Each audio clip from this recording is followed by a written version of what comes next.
बिस्मिल्लाहिर्रहमानिर्रहीम। अस्सलामुअलैकुम। उम्मीद करती हूँ कि आप सब ठीक होंगे। आज हम एक्सरसाइज 1.1 शुरू करेंगे, जिसमें हमारे पास क्वेश्चन नंबर 1 है, which of the following sets have closure property with respect to addition and multiplication. और हमने बहुत डिटेल में जो है एडिशन और मल्टीप्लिकेशन प्रॉपर्टी पढ़ी थी, और उसमें कोलेयर प्रॉपर्टी जो है वो पढ़ी थी कि कोलेयर प्रॉपर्टी क्या होती है। लेकिन फिर भी हम देखेंगे कि इनको हमने किस तरह से आंसर करना है। तो हमारे पास इसका थर्ड पार्ट है, जिसमें हमें सेट गिवन है 0 एंड -1।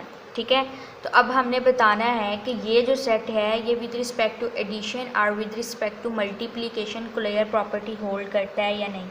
कोलेयर प्रॉपर्टी को हमने कहा था, हमने एक वर्ड में उसको अंडरस्टैंड करने के लिए हमने एक वर्ड दिया था उसको कि क्लोज्ड, यानी कि हम उस पर ऑपरेशन अप्लाई करते रहें और वो जो नंबर हैं वो गिवन सेट से ही बिलोंग करते जाएं, तो वो हमारे पास क्या होगी, कोलेयर प्रॉपर्टी होल्ड कर जाएगी।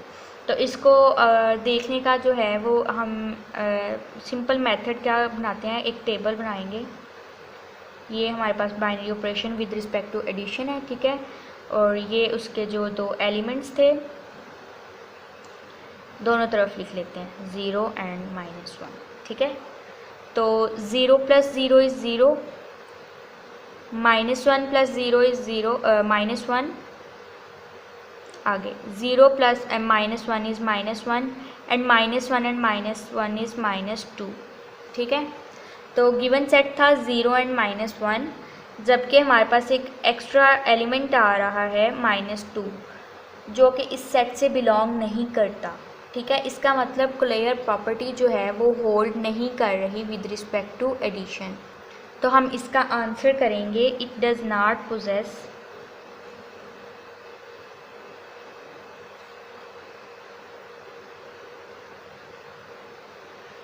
कोलेयर प्रॉपर्टी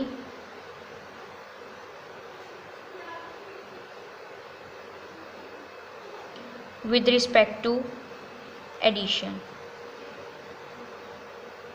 ठीक है, अब इसके बाद हम देखते हैं विद रिस्पेक्ट टू मल्टीप्लिकेशन ये किस तरह से रिएक्ट करेगा।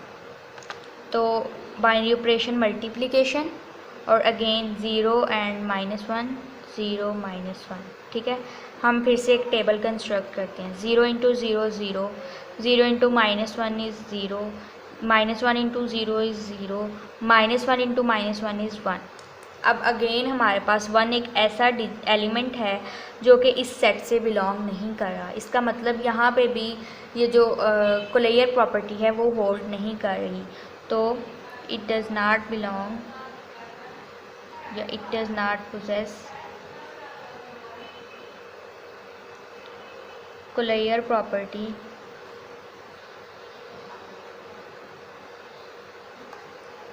with respect to multiplication।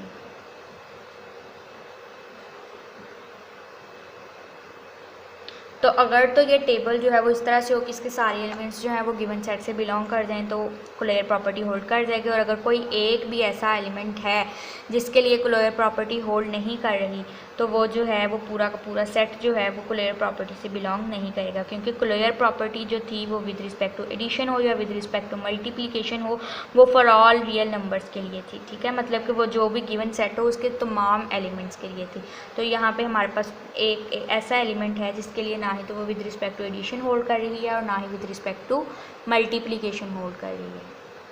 उसके बाद हमारे पास क्वेश्चन नंबर 2 है, जिसमें उन्होंने कहा है, name the properties used in the following equations. हमारे पास कुछ इक्वेशंस दी हुई हैं, हमने जितनी भी रियल नंबर्स की प्रॉपर्टीज़ पढ़ी थी हमने उनमें से देखना है कि वो प्रॉपर्टी कौन सी यूज्ड की गई है। ठीक है, जैसे कि फर्स्ट पार्ट में उन्होंने इक्वेशन लिखी है 4 + 9 = 9 + 4।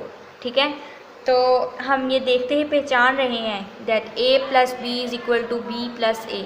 तो ये कौन सी प्रॉपर्टी थी, ये थी कम्यूटेटिव प्रॉपर्टी, और plus with respect to addition. तो ये commutative property with respect to addition है।